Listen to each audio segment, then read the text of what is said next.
बातमी अकोल्यामधून आहे। सर्वोपचारी रुग्णालयामध्ये रुग्णांच्या बाबतीमध्ये हलगर्जीपणा झालाय।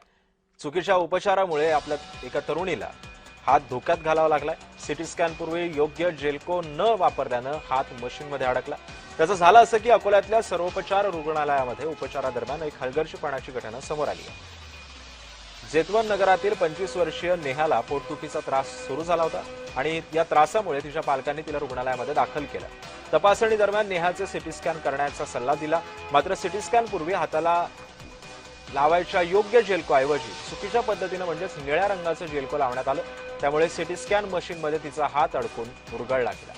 पोटदुखीच्या उपचारासाठी आलेल्या नेहाच्या हाताला गंभीररित्या दुखापत झाली आहे। या घटनेनंतर संतप्त नातेवाईकांनी डॉक्टरांना जाब विचारला असता त्यांना असमाधानकारक उत्तर मिळालं आणि त्यानंतर या संतप्त नागरिकांनी हॉस्पिटल प्रशासनावर ताशेरे ओढले।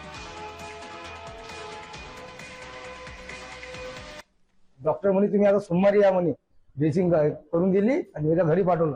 तर डॉक्टराजवळ गेलो आम्ही तिथं, तर डॉक्टर म्हणत होते की आम्ही त्याला बोललो की हात सुद्धा तुमची कंप्लेंट आहे, ते म्हणून लागले तर आम्ही तर राजीनामे खिशात घेऊन गेलो लागलो म्हणे, असे ते मला सांगू इतके बोलले का डॉक्टर, ते नर्स बी आम्हाला डॉक्टर तिथचे। आता काय ते आता ते हाताचं काय प्रॉब्लेम काय सॉल्व्ह होत नाही, तो आता हात कामातून गेला तर पुरी जिंदगी खराब होणार ना सर्व। ते डॉक्टरांचा काय उपचार करून राहिले, पोटाची सोनोग्राफी काढायला लावायला लागले आणि हाताचं तुम्ही पेशंट तुम्ही जास्त करून गेलेला आहे। काय काम नाही, हात कधी कामातून गेला तर काय करू आम्ही सगळं। माझं पोट दुखत होतं तर यांना आम्हाला सिटी स्कॅन काढायचं सांगितलं होतं। गुलाबी कलरचे यांना जेलको लावायचं सांगितलं होतं आणि इथं अपघात कक्षामध्ये आम्ही सुई लावली। तर सुई लावल्याच्या नंतर त्यांना दुसरी सुई लावून दिली। त्याच्यानंतर आम्ही सिटी स्कॅनच्या तिथे गेलो। मधात गेल्याच्या नंतर हे केलं, हात पुरा सुजला।